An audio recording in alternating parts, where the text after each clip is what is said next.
definitely pulled me out of a place I didn't want to be in when I started going out again.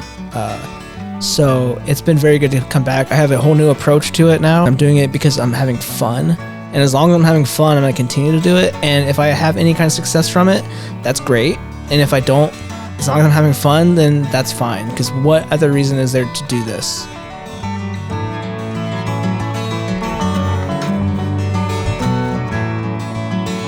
Are we started? Are we recording? Yeah. Oh, okay. Yeah. We're totally rolling. Yeah. Cool. Yeah. We're welcome on Joe Young, a good buddy of ours. I have not had the pleasure of traveling with you anywhere. No. Vander, have you? Yeah. Yeah. We hit the road. We hit one show out of town. Where's that? Columbus? Yeah. It's good times. Dublin. Oh, yeah, not Columbus, Dublin. What show was that? It wasn't a show. Oh. We made it a show. It was a golf course. Oh, that's right. You guys did the golf course thing. We roasted golfers before they swung on the tee, which I think is the term. That's not very golf.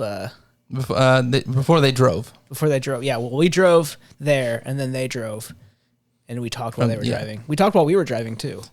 Mostly just, it was us talking. Yeah. Is this live, or are you putting it up later? And we got paid. No, we're recording it for okay. me to mess with later. It's fine. Okay. Yeah, you're good. Yeah, he always ends up editing out my funniest and best. I can see people dropping off watching as we're talking about golf already. I know. But okay, it's not live yet. Okay. When I was in college, I had a college radio show, and it was broadcast live, and it would show you how many people were listening to that station live at that time, and that was a huge kick in the nads as you watch that number get lower and lower during your 2-hour slot. That's very depressing. I didn't do college radio. I did high school radio, which I think the numbers just started at 0 and stayed at 0. Hey. Because the radius was, I think, 5 feet from the high school. Yeah. So the only people that could listen to it were people that were in the room while you were talking, I think. Thank you, Fairmont. The people in the school or the pedophiles violating their protection order. Right. Yeah. Very big pedo crowd. They called in and requested, they didn't want songs. They just wanted to hear my voice. It was odd. But yeah, good times. Thank you. But then when I was a senior, they didn't want to hear it anymore. Senior year, I got no calls. I feel like now they would still reach out to you though. I feel like at this point you're still like it's like impossible meat for pedophiles. Yeah, no. When you get some upticks on this podcast, you get 2 viewers on this one. You're gonna be like, holy shit, we got to book Joe more. We got some people watching. You guys can call in if you're listening right now. Just call in. It's 911 and just tell them where you are. Well, I don't like that I'm on camera because I got to pay attention. I can't just like pull out my phone and dick around. You absolutely can. All right, you guys have fun. Yeah, Wells has literally spent like the entirety of one episode on his phone, participated in the entire conversation, never once looked up from his phone because of a Reds game. That sounds like him. No, you can watch any episode with him, and it's. Yeah. If the Reds lost, I bet you guys had to cancel that podcast because he would probably get into some. There was actually a point where there was like 5 straight weeks where they lost on the same day that we filmed. Wells put out a group text that was like, if that happens one more time, we're not recording on nights that the Reds play anymore. He's so it's autistic. Yeah, he is. Yeah, 1,000%. I think that's kind of the thing that we look for things that each of us can talk about in pairs sometimes, because Vander and Wells talk about sports, and Wells and I talk about like nerdy shit. Okay. Vander and I, other than just open mic comedy, because Wells doesn't do that anymore, we haven't found the thing. I think our thing is just roasting Wells for being autistic. No, yeah, that's fine. I mean, he's the only person you ask him how his kids are, and he'll tell you exactly how old they are to the second. He's like, he's 5 days, 43 seconds, and 2 minutes old, and the Reds lost, and I fucking hate him, and I almost punched his customer at work, and fuck that guy. He's always telling, dude, he'll always tell you. Do you watch our show? No, but I've talked to Mike Wells. He'll always tell you a story at work, and it's like, how are you not in a psychiatric hospital by now? It's like, I would not want to work with you, buddy. We said that to him one time, and he was like, one time I was. Yeah, that makes sense. That tracks. I love the guy, but he scares me. Mm-hmm. Let's be honest. Do you guys know that he drives with no music whatsoever most of the time? That sounds right. Yeah, that's a psychopath move, right? He literally drives no music, like Raw Dog in Life with no music. That's terrifying. Damn. If you were driving with no music, you should be pulled over. I didn't like walking to and from class without my headphones in college. You like talking about college a lot. Are you trying to brag? No, oh my God, but now that you mentioned it, holy shit, I didn't realize I brought it up a lot. Yeah. What college did you go to? Was it a good one? Yeah, it was all right. I went to several. Oh, okay. Just because it took me a while. Oh, big Several colleges. Oh no! Yeah. That's not the name of the community college. That was more of a Mike lost all of his money and had to drop out for a while. That's fair. Did you finish? Did you finish college? Eventually. Okay, well that's good. I didn't finish. Took me a while. Hey, that's no. You're asking, what did he do with his degree? Nothing. This. Okay. Well, it's going real well. It's going great. You can help us grow our channel, upgrade our gear, and eventually hire an editor by joining our Patreon for only $5 a month. Go to patreon.com/the3mics or follow the link in the description. You know, they were sending out those text messages to black people, right? Saying what? like, "Hey, I didn't know that. You haven't heard this? Have you heard this? No. There's black people that are getting text messages saying like, "Hey, they're gonna pick you up tomorrow for the slave." Like you're gonna be a slave tomorrow. You gotta go pick cotton. What? You didn't hear this? No. Somehow there's a hack. There is a hack. You can look it up. And there's black people specifically targeting black people that are getting. Jamie, pull it up. Is this Joe Rogan? And they're getting these specific text messages that says like, "Hey, your plantation number is this. We're gonna get you tomorrow." And I got one of those, so I was like, I guess I'm black. I found out. What? Well, that joke didn't work if you guys didn't know that story, but oh my fucking god! Yeah, you see it. Yeah, it's a big thing. Yeah. Somehow they got him. I think they knew because they all had Samsung phones. I think is how they got them. Oh god! No, is that? But you have an iPhone. I do. Okay, so now you. the joke doesn't work, but Oh wait. All right. yeah. That actually is funny though. That's hysterical. Oh Or they only send them to the government issued cell phones. Yeah, the Obama phones. That's fucked up. You said That's how I got it. You said it, not me. All right, cut that. Give me cut. Nope. Can you edit that part out? Cheers. Cheers, everybody. I never drink at home, so I know. If You there's don't one- at all ever. if there's one Really? never one alcoholic trait that I have, it would be that sometimes I go out just because I want to drink, and I'm just never feel like doing it when I'm at home.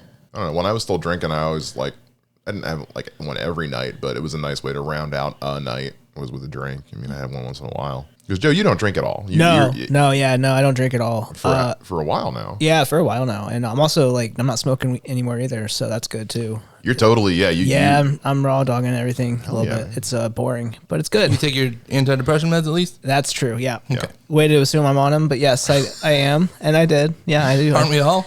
We should be. I'm Yeah, not. I think I Aren't should you here on a Tuesday night? be. That's fair. Yeah, I took extra today because I was like, I got this podcast tonight, so I'm not. We always double down when there's a podcast. Yeah, I did a line of was that Prozac in the car. I'm feeling pretty good. I can't get hard, but I feel all right. If a speedball is meth and heroin at the same time, what do you call when it's Prozac and Lexapro at the same time? I think that's just a My Pillow at that point. That's actually not a bad punchline for that. Joe will come up with a better one though. Joe, Yeah, absolutely. I'll think of one in a minute. You gotta give me a better setup first. Your setup sucked. Well, Joe, how long have you been? We've been asking everybody we've been bringing on here. So how long have you been doing stand up? Okay, so I started in 2015, so that was 9 years ago. But I did take a 3-year hiatus from 2021 to this year. So technically, I started 9 years ago, but time-wise, what was that like? I did like 6 years and then took 3 off, and I just started back up again. So I would say about 7 years worth of actually doing mics, but I was hitting it pretty hard when I was doing it before, and then I'm hitting it pretty hard this year. So it's a good, solid, 6 years plus. Making up for lost time, kind of. Trying to, yeah. Trying to stay busy.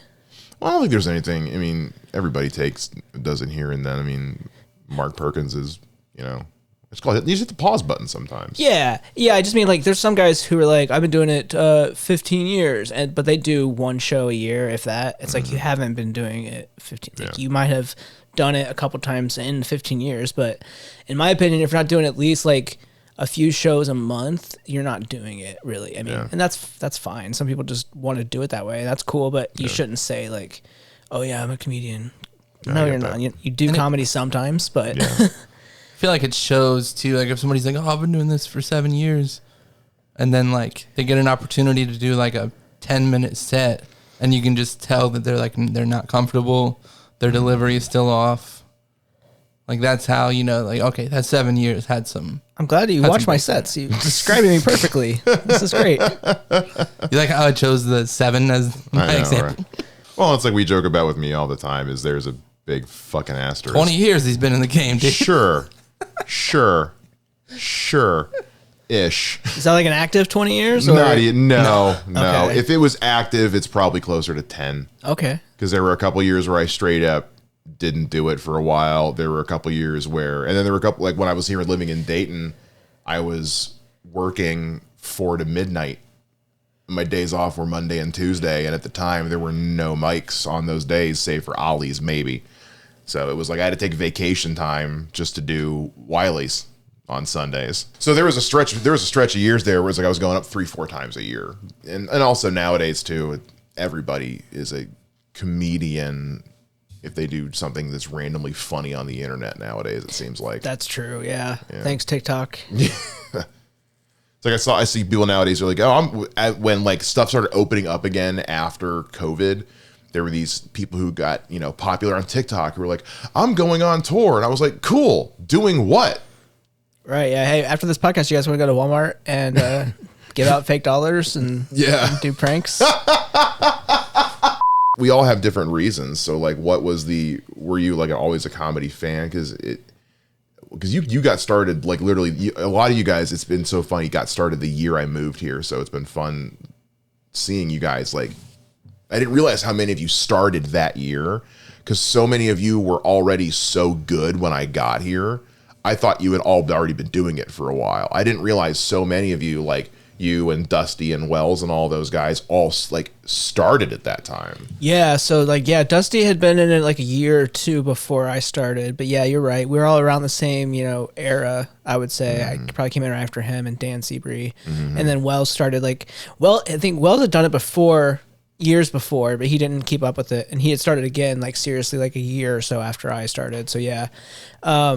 No, I did. I've always liked stand-up. I wasn't like a super fan of stand-up, but I did like it, and I always enjoyed making people laugh. It was like how I viewed my self-worth was getting laughter, and just people would always tell me like to do it, and people always tell you that, but I never knew how to translate that into like jokes, because you can make somebody laugh in conversation, but to do it on stage with jokes, I knew at least I had enough self-awareness to know like, okay, you can't just do that on stage. I mean, now you do.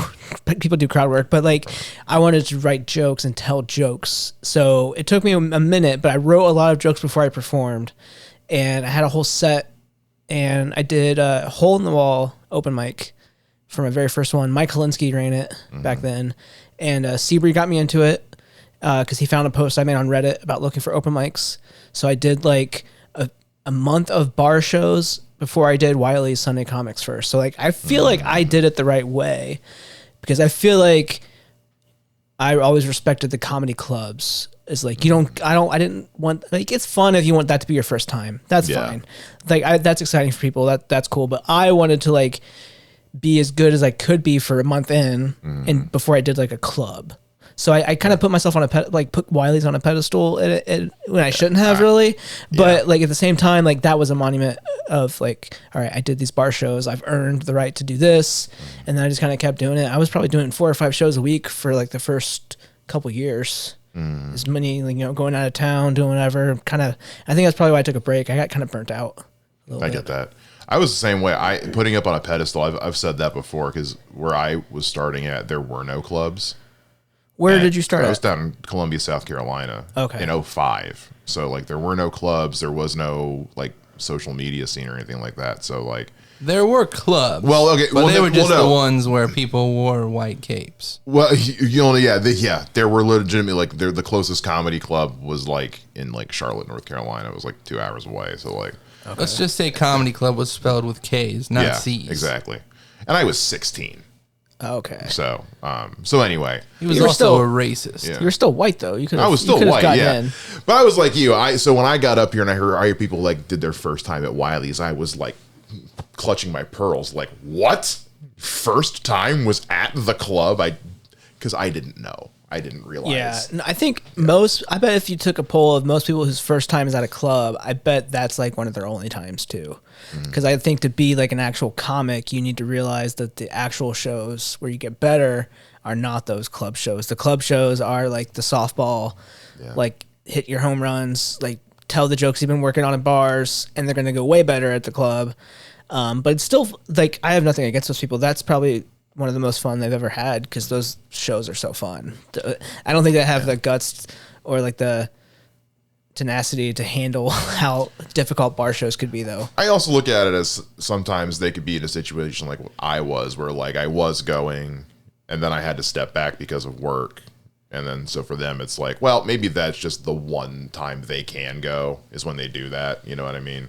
Yeah. So I think it's two sides of the same. There are some people who only do the club mics and think that's it. Yeah. Know? So where was your first show at? Was it a bar or a club? It was a high school show. Oh. I did shows in my high school and then just coffee shops. Talent shows? The first one was a talent show, and then they did there were coffee shops in town that would post that they had just like open mics that were like within walking distance of my house that I would go to. Ooh, a high school talent show. I think that is more gutsy than my first was a high school. It was like 400 something. It was your high school? It was my high school. That'd be weird if it wasn't, right? Yeah, I just showed up some random high school. So how was that? So for the longest time, our high school had done. I went to Ridgeview High School. They did the Miss Ridgeview pageant.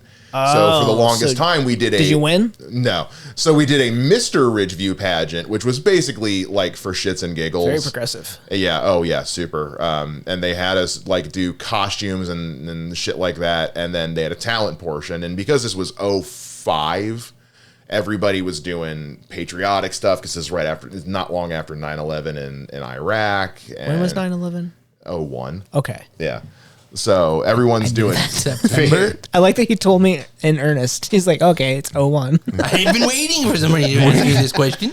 I was dissecting. So do you feel like it went well? Do you remember? I went. 9/11? That's the 9/11. Yeah, that's the problem. My first performance was great. It was the second 9/11. They still talk about it at that school. They're like, you remember that kid that did stand up? They probably haven't done a talent show since. You were the last Mr. Ridgeview. They called him Fat Kaida. Fact. Where was Anyway, where was your first show at, Mike? Barrel House. Okay, Barrel House. Yeah. How long ago? Technically, it was like spring of 2019. Okay. But it was literally, I was going there for like the music part of the mic.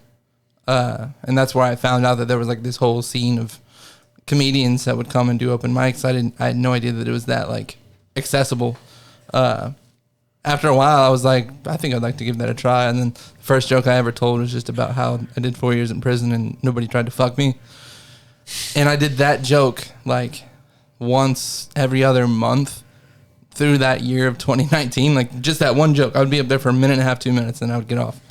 But then, once everything shut down with the pandemic, I didn't really like dive into comedy until, 2021 around July when everything opened back up. So did you ever do little bits in between songs when you were doing music at all? Or were you just doing music before then? No. Because a lot of musicians do that. Because they have that free pass. Like they'll do a song and then they'll do like a quick little joke and everybody will laugh and then they'll do another song. Were you doing that at all or no? Not that I can remember. I mean, I would like talk in between, probably like, tell a story or something about whatever song that I was about to play, but I don't think it was ever anything like trying to like deliver a joke or anything. But I would play funny songs sometimes, like that song about 50 Cent and the rap compilation that I've been doing for a couple of years. Like those were songs that I would play before that. I actually wrote that rap compilation when I was in prison still. A lot of people write rap in prison, I think. Yeah. I've heard. Not the kind of rap that I wrote. Follow the Dayton comedy scene on social media at Gem City Comedy or learn more at www.gemcitycomedy.com.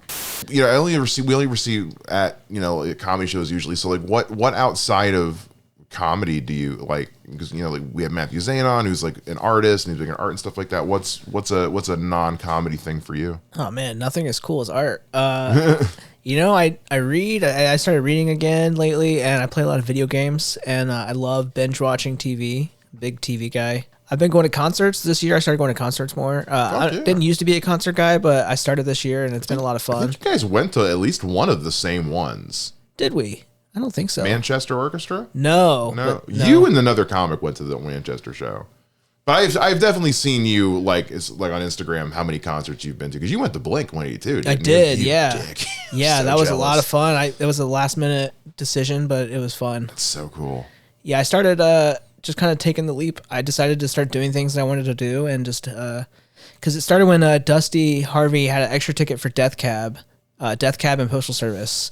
Oh, and he was like, So you want to go? And I was like, yeah, that sounds fun. And I had so much fun. I was like, I need to do this more. And it's just like, you know what? Am I going to sit around like living my life, or am I going to like not living my life, or am I going to start doing things that sound fun? So I just started doing it more. So yeah, I've been doing that. Play a lot of video games. I was almost late here because I was playing a video game and I lost track of time. What are you playing?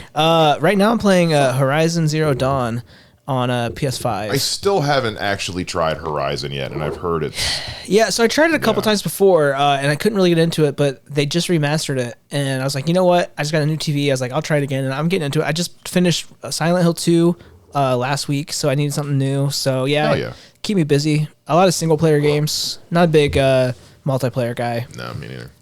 I am the most casual gamer. Like it's gotta be. It's too competitive. I feel like if you play a multiplayer game, I feel like you have to play it the day it comes out, and you can't stop, or you're gonna fall behind. Yeah. And that's not for me. It's like, guys, I'm doing this for fun. Like this is what I want to do after work. You know, I play Overwatch, not like a whole lot. Overwatch was fun. I used to play that. What kind of class do you play?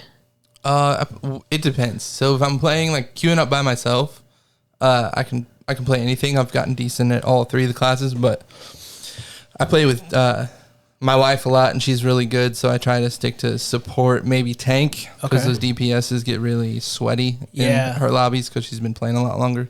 Well, she's played a lot more and is much higher ranked. But then when I play with Jason, I have to be support only, and I usually throw my remote at the TV because he's really good. He plays on a PC, so the lobbies that he gets put in are just fucking insane. They're so crazy. So it's cross-platform? Yeah. Because that seems very unfair for a first-person shooter. Yeah. You have such an advantage on PC. Is Fortnite cross-platform too? Because I played Fortnite a lot when I was working my old job. I couldn't get into Fortnite. Fortnite made me feel, one of the first games that made me feel old.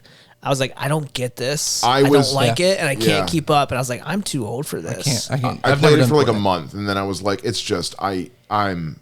Yeah, that you're right. That's the first one that made me feel my age. My experience with that was camping for 15 minutes and then dying instantly when I saw a person, and I was like, this is not fun for me. And then I tried Warzone, because Nick and Johnny Woods play Warzone on Call of Duty, and I was like, I could try this, and I tried it, and it was so realistic. I was literally like running out of breath in the game, and I was like, this is too realistic. Like I could hear on the comms, these people are like, hey, Red, come up to the roof and get on this helicopter. I was like, how do I get on the fucking roof? I'm like, I found the staircase, I'm like going up these stairs like real life, and I was like, I don't know. And then I could see the helicopter taking off. They left without me. I was like, this is not for me. It's too, I'm gonna go back to my single player games, which is just like watching a story. And I was like, I'm just gonna do this. Yeah, I love stuff like, you know, the Spider-Man games, which had like those are great. Killer story. You know, the last few Star Wars games were great. The Batman Arkham games, stuff like that, where it's like there's a good story and I can just get lost in it and just be, you know, I don't need to be dependent on other people to play it. You know what I mean? For and that's also just the mark of being a lonely motherfucker, I think. That's fair, but I mean, there's a market for any kind of game. I mean, well, the Star Wars one, people were clamoring like when they started bringing back the Battlefronts, they were like, "Why is there no story mode?" Yeah, I was disappointed in that. And they put out Jedi Fallen Order, and everybody was just like, "Yeah, this." Yeah, those games are fun. Those games are a lot of fun. I'm waiting for the third one. I hope they. I haven't played the second one yet because I don't have a PS5. Oh, okay. I have not, but I got to the point too where I was like, I can't justify the price tag of a PS5. I think they just dropped it.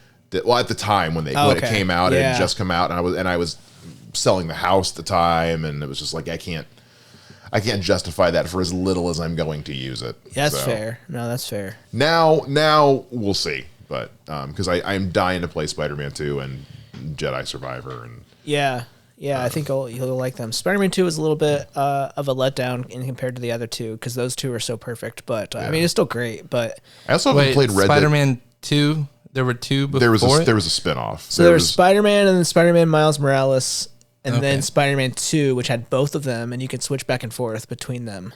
Who's Miles Morales? He's another Spider-Man. He's the Black Spider-Man. Oh. The one that's in those Spider-Verse movies. Yeah, because there's never been a black person named Peter, ever.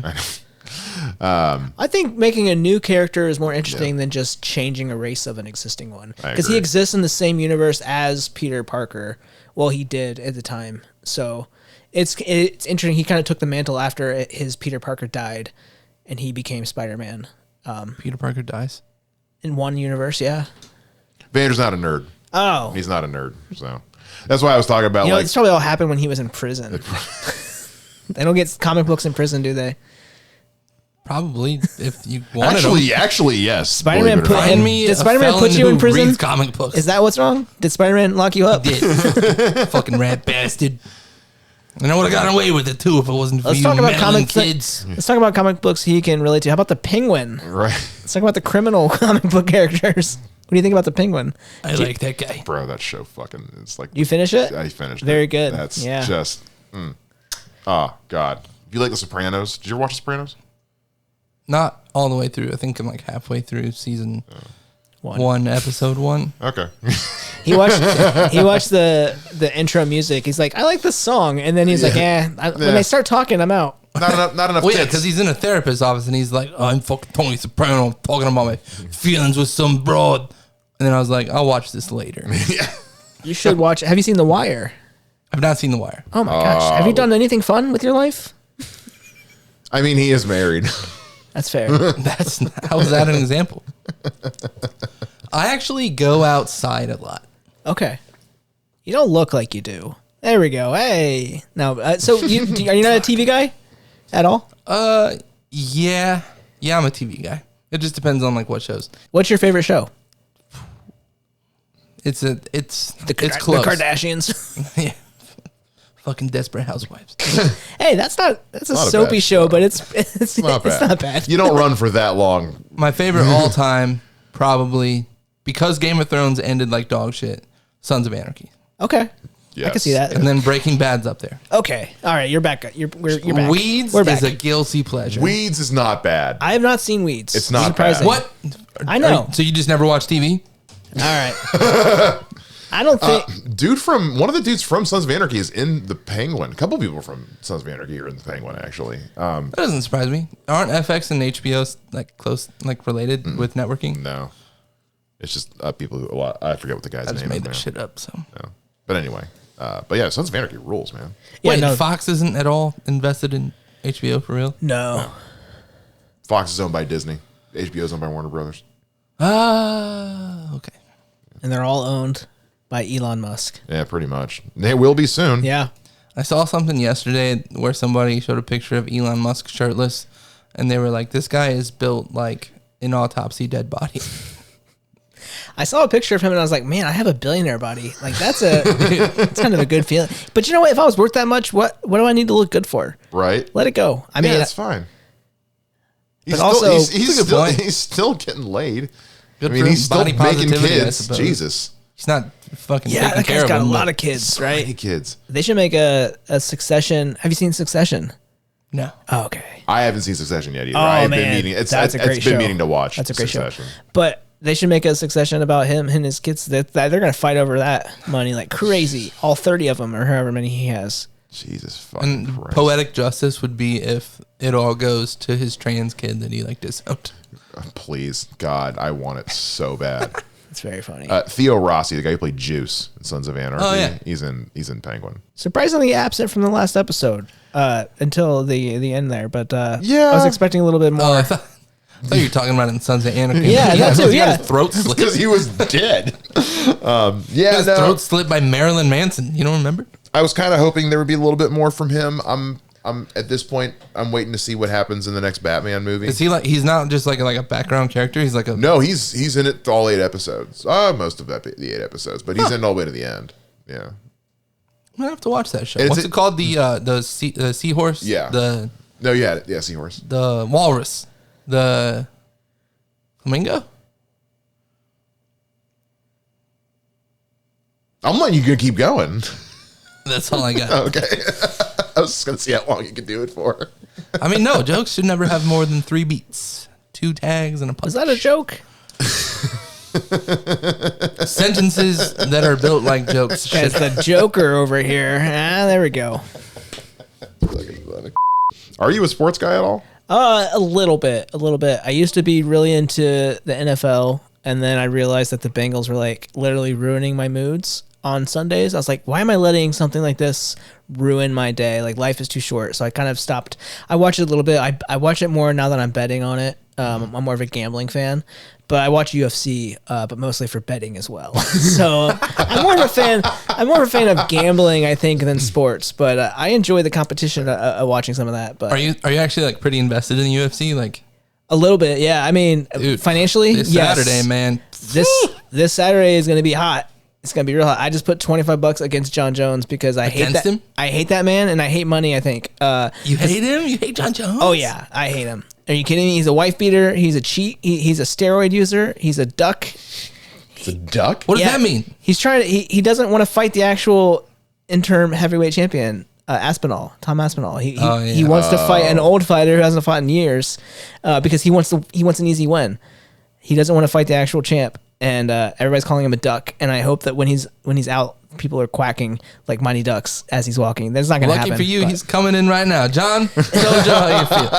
Well, I'm not married to him, so I think I'm safe. You can help us grow our channel, upgrade our gear, and eventually hire an editor by joining our Patreon for only $5 a month. Go to patreon.com/the3mics or follow the link in the description. You know, they were sending out those text messages to black people, right? Saying What? like, "Hey, I didn't know that, You haven't heard this? Have you heard this? 'Cause you're in there's black people that are getting text messages saying like, "Hey, they're gonna pick you up tomorrow for the slave, like you're gonna be a slave tomorrow. You gotta go pick cotton." What? You didn't hear this? No. Somehow there's a hack. There is a hack. You can look it up, and there's black people specifically targeting black people that are getting. Jamie, pull it up. Is this Joe Rogan? And they're getting these specific text messages that says like, "Hey, your plantation number is this. We're gonna get you tomorrow." And I got one of those, so I was like, I guess I'm black. I found out. What? Well, that joke didn't work if you guys didn't know that story, but Oh my fucking god. yeah, you see it. Yeah, it's a big shit. thing. Yeah. Somehow they got them. I think they knew because they all had Samsung phones. I think is how they got them. Oh God. No, is that? But you have an iPhone. I do. Okay, got so now you. the joke doesn't work, but Oh wait. All right. yeah. That actually is funny though. That's hysterical. Oh Or my they, or God. they only send them to the government issued cell phones. Yeah, the Obama phones. That's fucked up. You said That's it. how they got it. You said it, not me. All right, cut that. Can we cut? Nope. Can you edit that part out? And have you guys ever had sex with a woman while she was pregnant? No, but I've heard it's great. Holy shit. Have you ever had sex with a woman while she was pregnant? No, I have not, unless somebody hasn't told me something. But no, I don't think so. Can you remember the Good wettest segue. pussy you ever fucked? This is a great segue. I asked you a question. I can, yeah. She was probably pregnant. Okay. Okay. Do you remember the driest pussy you ever fucked, Shay? I mean, I didn't grade them afterwards. You don't have a book? I don't have a Hold on, book. let me pull out. That was probably a butthole. I don't have a spreadsheet now. All right, so I know the difference. Oh, Shay's mom's the driest that I have. Gotcha.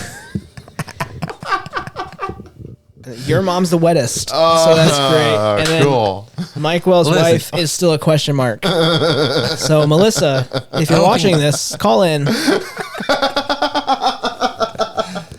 some man, look, I bullshit got my- phone number up on the screen. Ohio voted sticker, which I was so proud to put on this, and now you know what? This sticker is very perfect because it's all red and then 2 blue things, which is perfect. We have, exactly or what 3, Ohio we is. have Columbus, Cincinnati, and Dayton, and then that's it, and then everything else is red. So whoever designed this, very good job. Call into the show right now. It's like We'll a talk. Simpsons. They predicted what was going to happen. Yeah, for I real. know. Jesus Christ. Anyways, That's so I just good. love how like wet pussy. Her name is on the deed, and you still said that. This is her home. She's not here. Well, I know. Oh, she's The not here. Why am I spirit here? Joe, really appreciate you because we've got you for about an hour now, so we'll start wrapping up here. But Okay. we do appreciate you coming on. You know, we love having. I haven't gotten to spend as much time with you outside of comedy, so it's been great having you here and great getting to talk about you a little bit and learn about how you got into it. And I will say, you know, this is the part of the show where we like to jerk our guests off a little bit. But Oh, hell yeah. Let's turn the cameras off, though. I will say it's been great having you back in the Dayton comedy scene. I think it's been a real great breath of fresh air to see somebody with experience to come in but still be doing new things and try and doing the grind. And it's been, Joe left. Yeah, for a little bit. When was that? A couple years ago. So, but it's been Oh, but it's been great having you back. And so just Well, yeah, wanted to say that. I appreciate it, Mike. Yeah, it's really good to be back. I feel like it. I don't want to be too dramatic, and say that it saved my life, but it definitely pulled me out of a place I didn't want to be in when I started going out again. So it's been very good to come back. I have a whole new approach to it now. I was so focused before about some kind of success, even though I knew I wasn't never going to reach any kind of success, but I was always self-critical and critiquing myself too much and not enjoying it. And then when I came back, I'm doing it for a whole new reason. I'm doing it because I'm having fun. And as long as I'm having fun, I'm going to continue to do it. And if I have any kind of success from it, that's great. And if I don't, as long as I'm having fun, then that's fine. Because what other reason is there to do this?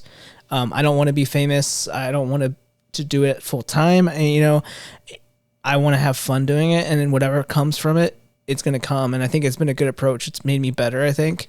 And I feel like everybody should kind of take that approach if it works for them. So I think of it as the comedy as art approach. The idea of like, I'm in this because it's something I can do and I enjoy doing it, and enough people seem to enjoy it when I do it that I want to keep doing it.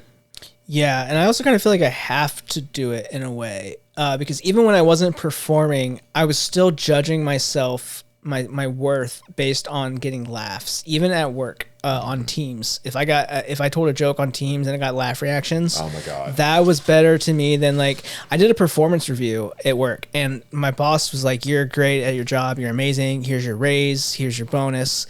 And then she's like, I said a joke and she laughed, and that meant more to me than any of the other stuff. And that's kind of always been my thing. And I don't know how healthy that is, judging your self-worth just by that, but it definitely has been something that is ingrained into me as to like, I need that laughter no matter where I am and what situation I'm in. And so comedy is definitely an outlet for that. That's for sure. has it allowed you to like make connections with, whether it be with other comics or just people that you meet out and about, to where like they can kind of help to have a positive impact on your self-worth? Like, have you created friendships within the comedy scene? Like, for instance, if absolutely. I were to tell you right now that, your jokes alone shouldn't be the only thing about your self-worth, that I think that you're worthwhile no matter what, and you're just a good dude. Well, that's nice of you to say. Do no, people tell you that a lot? No, they probably do, and maybe I don't listen when they do. But I do appreciate that, and you're right. I do. I have to say that a lot of my friends are from comedy, and like one thing that I was talking to my therapist about actually is that I got into comedy again because I was in a bad place, but I have to appreciate the good things that came from it. And like, I've met so many new people. I've been so excited to meet some of these new comics and people who really reconnecting with people, and getting to meet people like Vander and like Matthew Zane and Perkins, and reconnecting with Kemper, and just like all these new people. And if I forgot anybody, I apologize. But no, it's all these new people. Oh, like Nick Osmond. He's one of my favorite new guys. Like I would not have known you guys, or reconnected with you guys. And so I'm very grateful for that too. It's been very and Dusty Harvey and Dan Seabury and like Luke never really gave up on me. And like always kind of texted me and just to check on me. And without that, I don't know if I would have like gotten the nerve to come back out again. So I think those connections are very valid. And you're right, it's not just because of the jokes. And honestly, I feel like most of the time when you get booked in comedy, it's not necessarily because of your jokes. I think that your personality and like your professionalism and being good to get along with go much farther than being funny, because I know for a fact there are comics who have taken me on the road with them or taken me to shows who have mentioned other comics. Like, I love them, they're very funny. I can't be in a car with them for 2 hours. They drive me nuts. And so, like, I'm not going to say who that is, but I can think of 3 comics off the top of my head, and I will not name them, that are funny as shit. Great jokes, great delivery, lots of experience. Can't stand them as people. So if I were the leader of comedy in the entire world, I would never put them on a show. Yeah, I mean, it's not even necessarily standing as people, but can you tolerate them for 2 hours in a car? Do you want to stay with them in an Airbnb? Can you trust them to be reliable when you're out on the town in the middle of nowhere and to come back on time? Like, there's all these things that come along with it. So, yeah, just like trying to be a decent person and good to get along with goes a long way too. But no, I value you too, not just for your one joke you have. It's great. And if you ever write one, Mike, I would appreciate that too. 20 years. Someday 20 years, your girlfriend's still calling your boss. But that's okay. She's probably 50 now, and she's still let it go, Mike. Let it go. She's the one that got away. She didn't get away. She ran away. She made it abundantly clear she was. And you know what? I think she made the right choice. You know what? I think she never existed to begin with. How wet was that pussy? No, okay. It was great, actually. Anyway. But yeah, Joe Young, we really, if the folks felt so inclined, if the folk listening to this show felt so inclined to follow you online, where could he or she? So I only have the Instagram, and my name on there is Previously Funny, because I deleted all my social media when I quit comedy the first time. What is it now? It's still that. You said it was Previously Funny. Oh, I see what you did there. Okay. Someone get him a guitar.